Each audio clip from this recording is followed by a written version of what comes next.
Now, more on the other Russian at the Trump Tower meeting. We now know the first son, the first son-in-law, the campaign manager, the Russian lawyer, the interpreter, and now we know this other person. That's all we know thus far.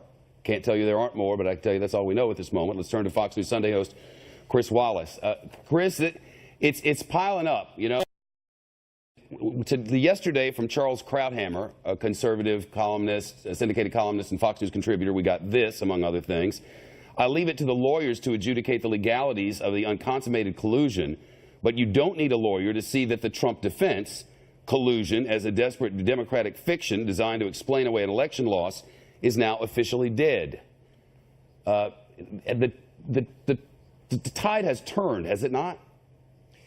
Well, I think you have to put it in context. Clearly, this was attempted collusion. It may have been bungled collusion, but the argument that the Trump White House campaign before, transition after that, now the administration made, that there was nothing to see here, so let's move on, that there was a hoax, that this was fake news, that there was no serious contact or meaningful contact between Trump world and the Russians, that's dead. The credibility of that is completely shot. Now, it may be that nothing came out of this meeting. That's at least what we're being told, both by the Russians and by the Trump side. Wow. But you look at in black and white at those emails, at the former British tabloid reporter turned publicist saying that this is information coming from the prosecutor, the Russian state prosecutor. This is part of an effort by the Russian government to tip the election to Trump,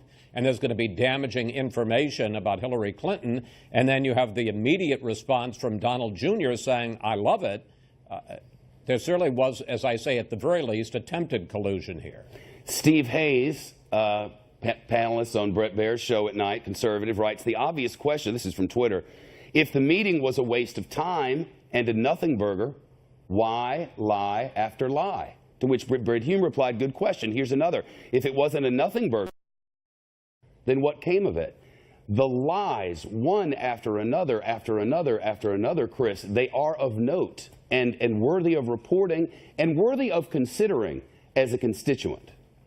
Yeah, I think, you know, this really shouldn't be a matter of liberal versus conservative, pro-Trump versus anti-Trump. If you're a fair-minded citizen, you ought to be concerned about the fact that we were repeatedly misled about what this meeting concerned. I had Reince Priebus, the White House chief of staff, on this program at this desk a week ago, last Sunday, and he said this was a meeting about adoption. That was the story at that point. That was the story that had been approved by the White House at this point.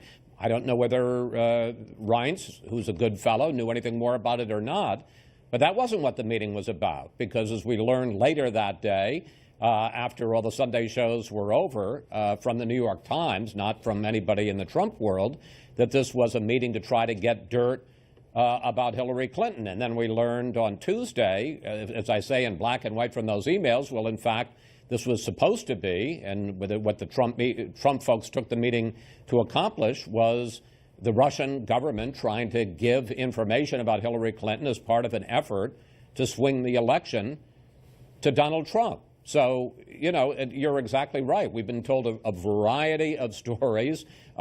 We've gotten, and who knows if we've gotten to the end of the story. We thought we got to the end of the story with the emails. I now know we haven't, because there's news breaking at this moment, Chris. Okay.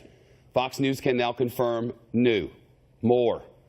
Donald Trump Jr., Jared Kushner, Paul Manafort, the lawyer from Russia, the interpreter, this new guy we found out about today, and a mystery person. John Roberts confirms there was an eighth person in that meeting. We don't know. There may have been more, but there was an eighth. Jared Kushner filled out his form, I think it's an F-86, saying who he'd met with and what he'd done. Very important stuff. You can go to prison for messing it up, you know, intentionally. He went back and added 100 names and places. None of these people made it. They're still not clean. We're still not clean on this, Chris. If there's nothing there, and that's what they tell us there's nothing to this and nothing came of it, there's a nothing burger, it wasn't even memorable, didn't write it down, didn't tell you about it because it wasn't anything, so I didn't even remember it, with a Russian interpreter in the room at Trump Tower. If all of that, why all these lies? Why is it lie after lie after lie? If you clean, come on, clean, you know? My grandmother used to say, when first we practice to, oh, what a tangled web we weave when first we practice to deceive. The deception, Chris, is mind-boggling. And there are still people who out there who believe we're making it up. And one day they're going to realize we're not and look around and go, where are we? And why are we getting told all these lies?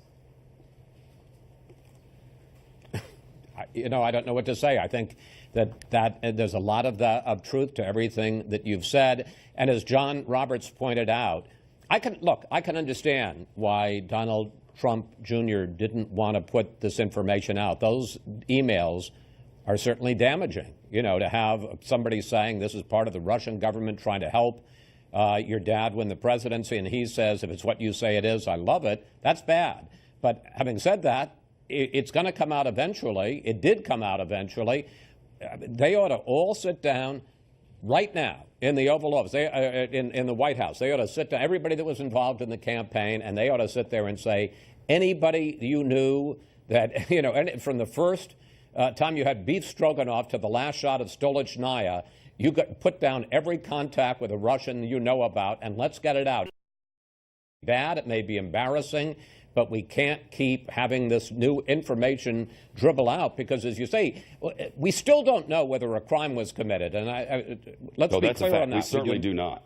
We do not know if a crime was committed. We do know that we were misled a number of times repeatedly about what went on at this meeting, what went on in other meetings. Look, we have a case, Mike Flynn, who lied to the vice president, who came on this show in January and said that they never discussed sanctions. And then it turned out they did discuss sanctions. That ended up with Mike Flynn being fired and the vice president being hung out to dry.